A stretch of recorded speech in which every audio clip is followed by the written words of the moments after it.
Evangelho segundo escreveu Mateus, capítulo 16, verso 13, diz assim: indo Jesus para os lados de Cesareia de Filipe, perguntou a seus discípulos: quem diz o povo ser o Filho do Homem? E eles responderam: uns dizem João Batista, outros Elias e outros Jeremias, ou algum dos profetas. Mas vós, continuou ele, que dizeis? Que dizeis quem eu sou? Respondendo Simão Pedro, disse: tu és o Cristo, o Filho do Deus vivo. Então Jesus lhe afirmou: bem-aventurado és, Simão Barjonas, porque não foi a carne e sangue que tu revelaram, mas meu Pai que está nos céus. Também eu te digo que tu és Pedro, e sobre esta pedra edificarei a minha igreja, e as portas do inferno não prevalecerão contra ela. Dar-te-ei as chaves do reino dos céus. O que ligares na terra terá sido ligado nos céus, e o que desligares na terra terá sido desligado nos céus. Então advertiu os discípulos de que a ninguém dissesse ser ele o Cristo. Quantos podem dizer amém? Que o Senhor, pois, aplique essa palavra bendita e preciosa aos nossos corações. Meus irmãos, ao contrário do que nós pensamos, esse texto é um texto extremamente importante. É um texto extremamente fundamental para a nossa vida. Hoje eu queria falar nesses poucos minutos que nos restam sobre especialmente o verso 19 que diz assim: dar-te-ei as chaves do reino de Deus. Alguém pensa que Pedro é praticamente um tipo de Cristo, um substituto de Jesus, alguém que para eu ou você ir até os céus tem que passar por Pedro. Não é isso que a palavra de Deus está dizendo. O que a Bíblia está nos dizendo é que o Senhor Jesus nos confiou uma missão extremamente importante. Essa missão não foi unicamente confiada a Pedro, não. Essa missão não foi confiada unicamente aos apóstolos, não. É bem verdade que aos apóstolos foi dado esta missão de lançar o fundamento. A questão não está sobre Pedro. Pedro não é alicerce para a vida de ninguém. Se você, por exemplo, ler a continuação do texto, vai perceber que logo em seguida Pedro faz uma confissão negativa quando Jesus fala que está indo para a cruz, quando Jesus fala que está indo para o Calvário. Diz a Bíblia que Pedro diz assim: não, Senhor, jamais isso poderá acontecer contigo, nós não permitiremos que tal coisa te aconteça. E Jesus, olhando para a confissão de Pedro, ele diz assim: apartai-vos de mim, Satanás. Ué, já pensou se eu e você for alicerçar a minha vida e a tua vida na pessoa de Pedro? Alguém que, ora, faz uma confissão e o próprio Senhor Jesus elogia, dizendo: não foi a carne ou o sangue que te revelou, mas o Pai que está no céu. Mas, ora, agora ele está fazendo uma confissão que não está de acordo com a vontade de Deus, e o Senhor Jesus, na mesma hora, está dizendo: aparta-te de mim, Satanás. Porque aquela ideia não vinha de outra pessoa, a não ser do diabo, a qual Jesus não deveria ir para a cruz. Mas, irmãos, não é sobre Pedro, é sobre a confissão que Pedro trouxe. E quer que eu diga mais? A confissão também não é de Pedro. O próprio Senhor Jesus diz assim: Pedro, essa confissão não é tua.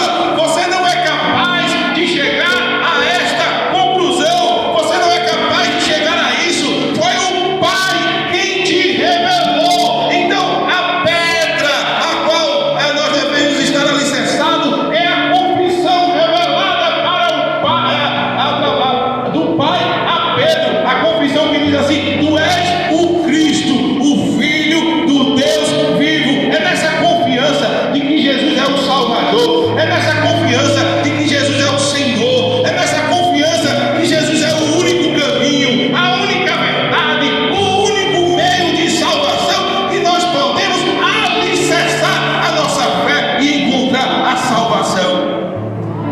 Perceba que a preocupação não é com a pessoa de Pedro, mas com a confissão dos apóstolos. Jesus chega e diz assim: e a multidão diz a meu respeito, e a multidão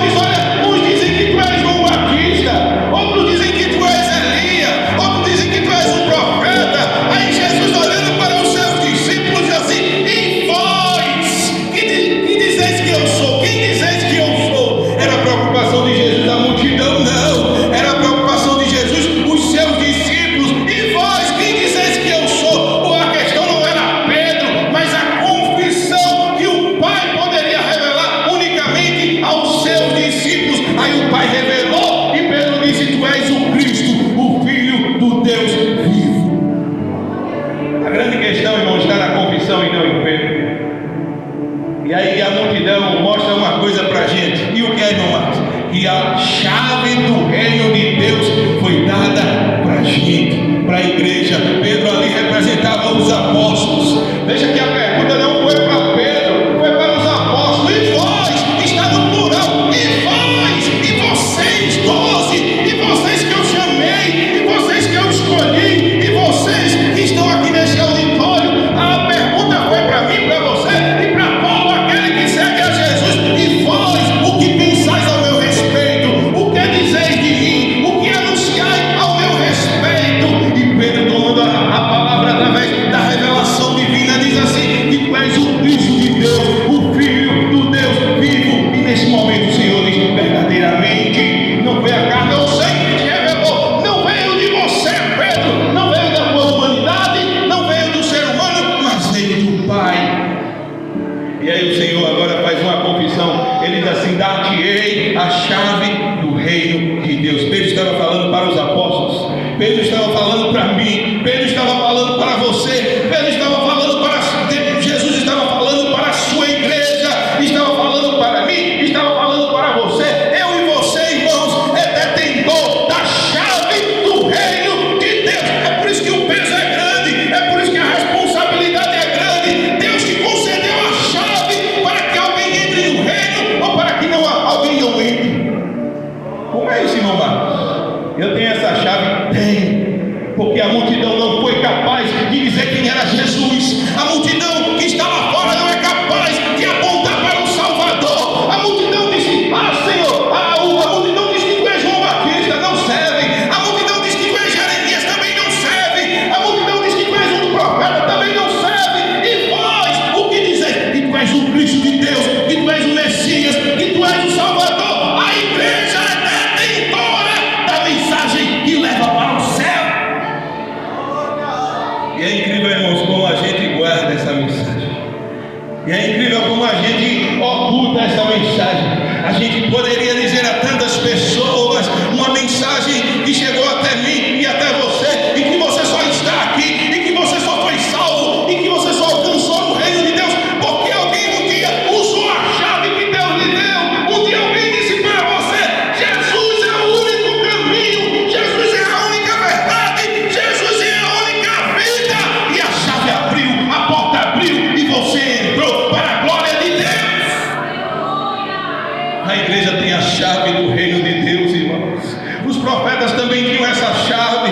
Lembra de Jonas? A Bíblia diz que Deus mandou Jonas para uma cidade, e Jonas não queria usar a chave por causa de egoísmo. É por causa de egoísmo, irmãos, que nós não dizemos quem Jesus é, ou não pregamos a mensagem que Deus quer que nós preguemos. E diz a Bíblia que Jonas chegou até uma cidade e ele fugiu, e ele não quis ir, e Deus fez algo tremendo na vida de Jonas, e Jonas teve que anunciar. E diz a Bíblia que ele usou a chave com mau gosto, ele usou a chave de qualquer jeito. Ele chegou lá e pregou uma mensagem de 5 palavras, dizendo assim: dentro de 40 dias Nínive será submergida, destruída. Ele só disse isso, passou o dia todo dizendo isso. E diz a Bíblia que a chave abriu a porta, porque as pessoas ouviram a mensagem e se arrependeram e se converteram e buscaram a Deus. E diz a Bíblia que Deus se arrependeu do mal que intentava fazer contra aquela cidade que era uma metrópole. Jonas usou a chave mesmo sem querer, mas a chave funcionou, porque a chave não depende de mim, a chave não depende de você, a chave não depende da minha ou da tua vida, mas a chave é a chave do reino de Deus, através da mensagem de Deus. Quando a mensagem de Deus é pregada, funciona.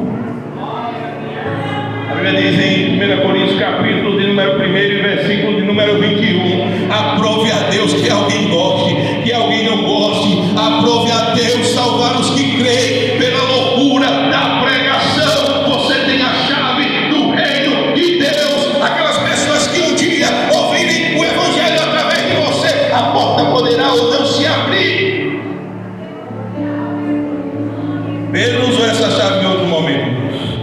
Capítulo 2 de Atos diz a Bíblia no versículo 37 o seguinte: ouvindo eles estas coisas, olha a chave funcionando, ouvindo eles estas coisas, a chave está na mensagem, a chave é a mensagem. Deus concedeu a mensagem do evangelho à sua igreja.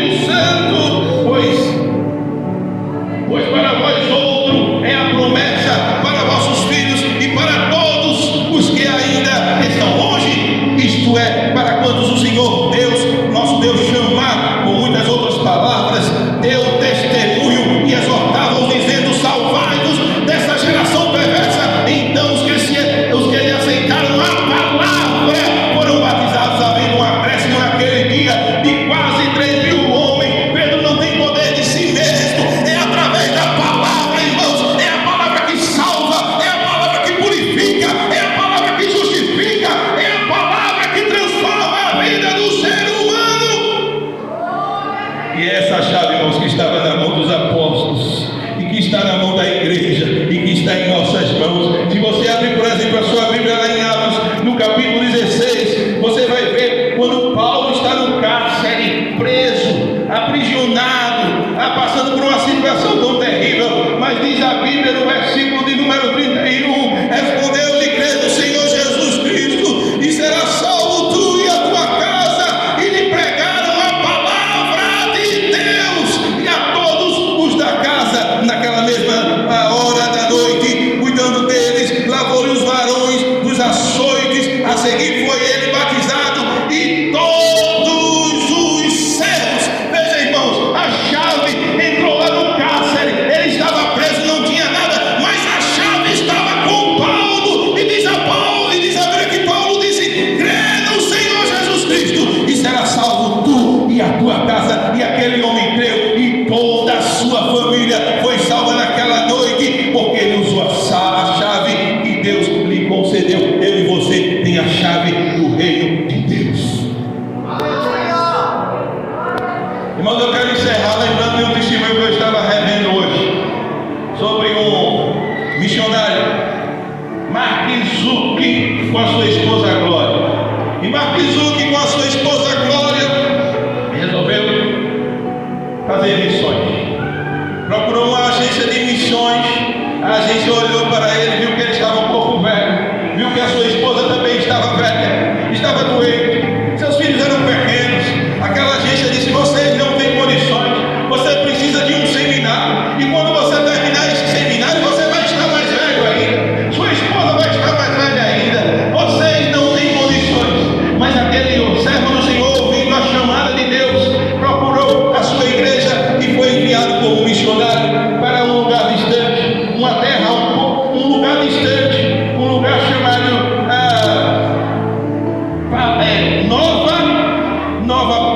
Nova Guiné. Nova Guiné é um país desconhecido, irmãos, é um lugar distante.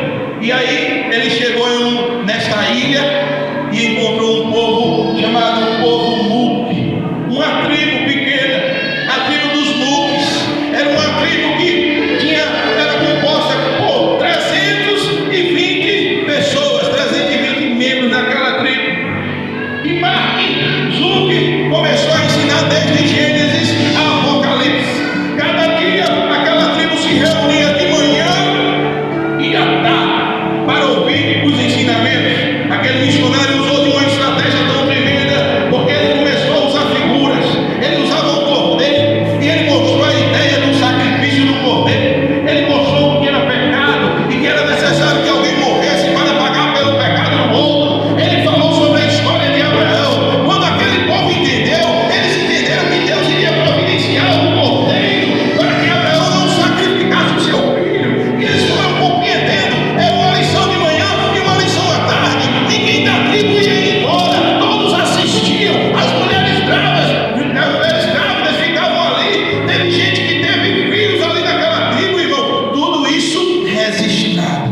É tão tremendo o documentário que tudo isso foi filmado, tudo isso foi registrado. O título daquele documentário é Etoa. Se depois alguém quiser ver na internet, vai ser extremamente enriquecedor. E aí ele com aquela tribo ensinando aquela tribo, e esse título Etoa não é à toa, porque quer dizer na língua deles é verdade, se referindo a Isaías 43, no verso 9, que fala que as testemunhas iriam anunciar e que os outros iriam dizer é verdade. Baseado nisso, foi colocado o título desse documentário, e passou-se 3 meses e ele ensinando.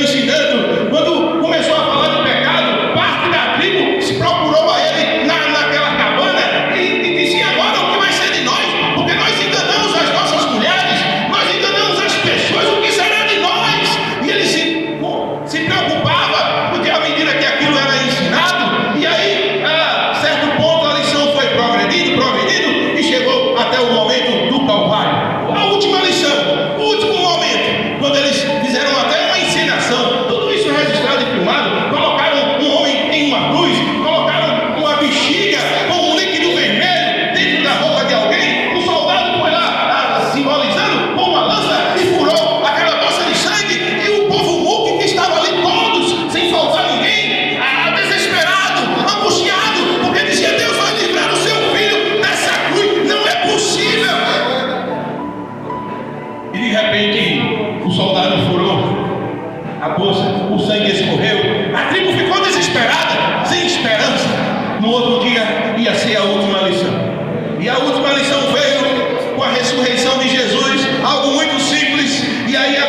missionário dizia para todos reunidos: assim Deus fez na nossa vida. Ele sacrificou o seu filho por mim e por você.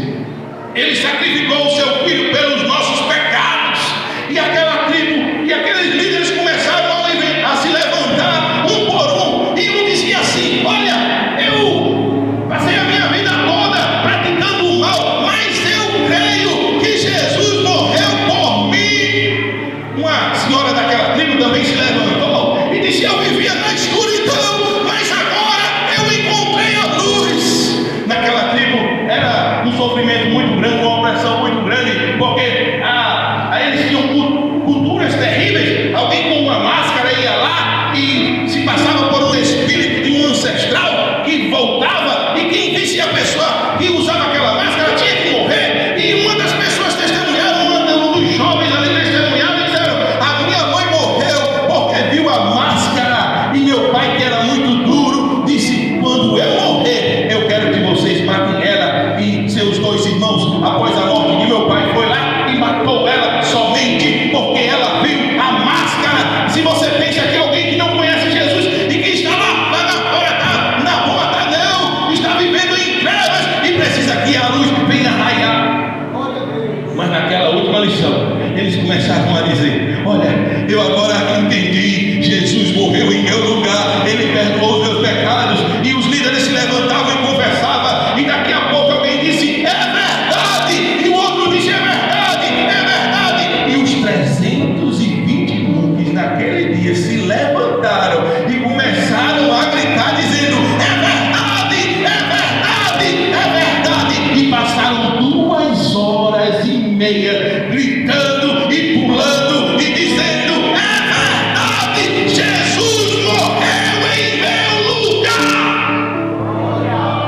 A chave entrou ali e funcionou, irmãos, e salvou 320 pessoas naquela tribo. Deus nos concedeu, irmãos, a chave do reino de Deus. O que ligares na terra será ligado no céu, o que desligares na terra será desligado no céu.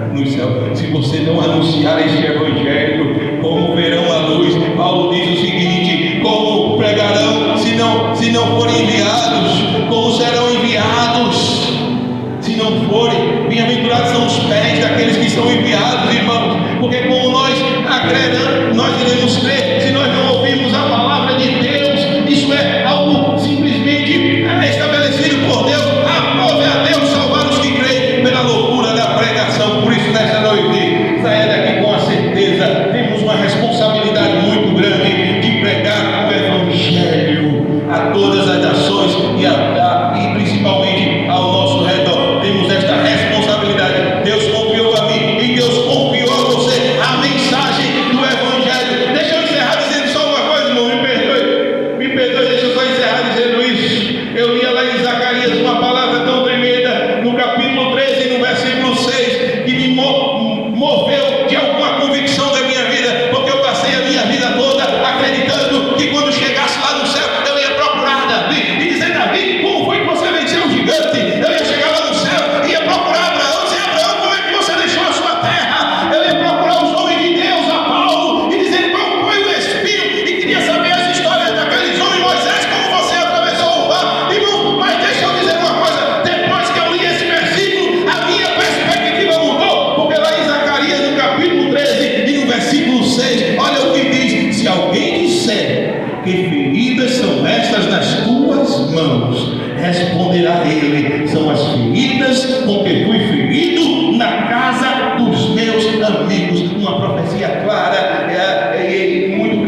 habitou em